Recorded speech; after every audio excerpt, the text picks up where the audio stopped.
Habiendo estimado los impuestos, como ya se dijo, obtenemos la utilidad después de impuestos para todos los periodos proyectados y procedemos para finalizar nuestra estimación del estado de resultados con el cálculo de los dividendos. El análisis histórico nos ha dicho que los dividendos son el 30% de las utilidades del periodo anterior, por lo que procederemos de esa manera. Los dividendos del periodo inicial a proyectar serían iguales a las utilidades del periodo anterior, multiplicadas por ese porcentaje. Por supuesto lo fijamos, no olvidamos colocar el signo negativo para reconocer que los dividendos restan y proyectamos los dividendos hasta el periodo final. Con esto hemos terminado la proyección del estado de resultados.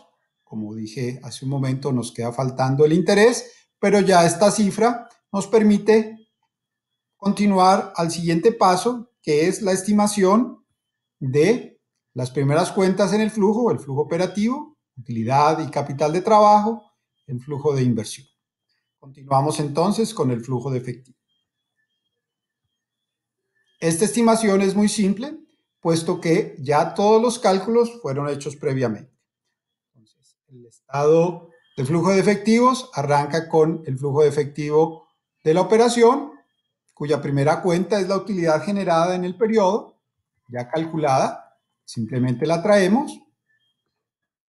Lo mismo sucede con la depreciación del periodo, que no es un gasto real, sino un gasto financiero, la volver a sumar. Como es negativa, le anteponemos el signo negativo inicialmente y la proyectamos. Los cambios en las cuentas por cobrar, inventarios, cuentas por pagar y otros pasivos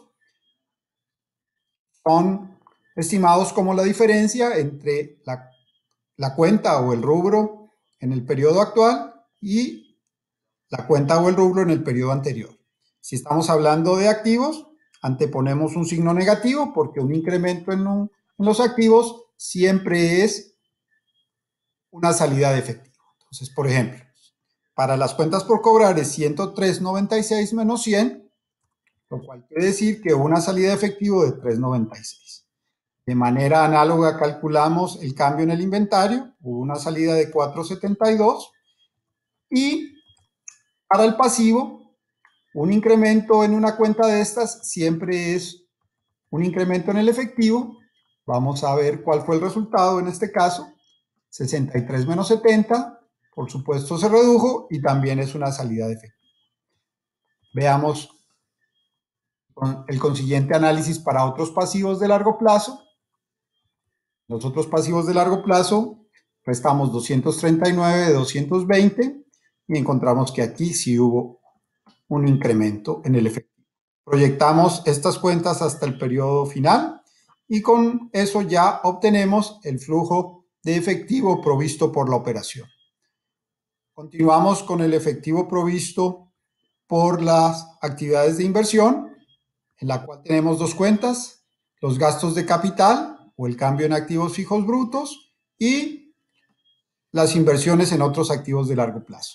Puesto que nuestro modelo solo nos da acceso, como es usual, a los activos fijos netos, a la diferencia entre activos fijos netos, que como siempre va con el signo negativo antepuesto dado que es una inversión, a esa diferencia entre los activos fijos netos le agregamos el gasto de depreciación para poder estimar los gastos de capital de manera correcta. Entonces sabemos que en ese periodo la compañía va a invertir 183 y lo proyectamos en consecuencia. Los otros activos de largo plazo se proyectan como se proyectaron las otras cuentas de los activos de capital de trabajo, simplemente como la diferencia, por supuesto con el signo negativo antepuesto, entre la cuenta del periodo actual y la cuenta del periodo anterior, que en este caso nos da un resultado de 760. Ya tenemos en este caso las dos componentes de las cuentas de efectivo de inversión y vamos a proceder de acuerdo al orden que hemos especificado para nuestro modelo a proyectar las cuentas patrimoniales, que es nuestro séptimo paso. Las cuentas patrimoniales son las identificadas con color lila. Este es un procedimiento muy sencillo porque ya hemos hecho los cálculos para la utilidad del ejercicio, que es por supuesto igual a la utilidad después de impuestos, y la utilidad retenida, que incorpora todas las otras cuentas que no sean ni capital social, ni utilidades del ejercicio, pues simplemente es la suma de lo que tenía en utilidades retenidas en el periodo anterior, más las utilidades del ejercicio del periodo anterior, menos los dividendos que entregué. Estos dividendos ya están calculados y están negativos, por lo tanto, el signo que colocamos es positivo. Ese ya es nuestra cuenta de las utilidades retenidas y procedemos a proyectarlas. Vemos así que para completar el balance solo nos hacen falta las cuentas financieras. Para completar el estado de resultados solo nos hace falta la cuenta de interés, que también es financiera, y en el estado de flujo de efectivo también nos hace falta, en consecuencia, las diferencias o las inversiones en deuda y en capital social. Continuando con nuestro orden establecido, entonces vamos a proceder con el punto 8, proyectando las necesidades de capital, tanto de deuda como de capital social.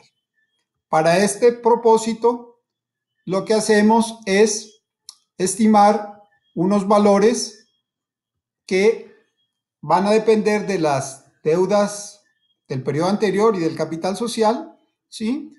Simplemente como una manera de ver si el efectivo al final del periodo va a ser suficiente. Para el primer periodo sabemos que vamos a proyectar usando la deuda de corto plazo del periodo anterior multiplicada por un crecimiento estimado del 5%. De igual manera procedemos con la deuda de largo plazo.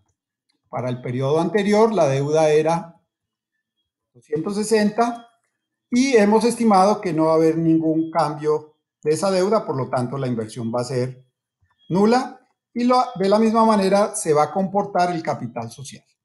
Nos vamos a las cuentas del periodo anterior del capital social y la multiplicamos por ese crecimiento. Tenemos aquí ya las necesidades entonces de inversión. Esto nos permite para este primer periodo establecer cómo van a evolucionar las cuentas. Ahora nos vamos al balance correspondientes. Entonces, la deuda de corto plazo será igual a ese valor anterior más el nuevo endeudamiento, que en este caso era un endeudamiento de 31.5. Y así vamos a proyectar todas las cuentas financieras del balance. 654, por supuesto, de aquí en adelante no va a haber crecimiento, en tanto yo no proyecte las necesidades de inversión en estos siguientes periodos. De manera análoga prosigo con la deuda de largo plazo. La deuda de largo plazo será igual a la deuda anterior más las necesidades o lo que considere deba endeudarme para ese periodo. En ese momento está en cero, la proyecto hasta el periodo final y de manera análoga procedo con el capital social.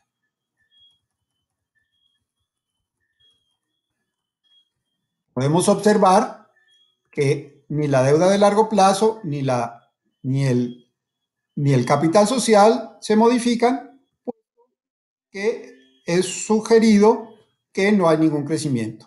Habiendo ya proyectado las ventas, la deuda y el capital social, las proyecto las necesidades hasta el final y además agrego la cuenta de dividendos para así terminar la estimación de flujo de efectivo.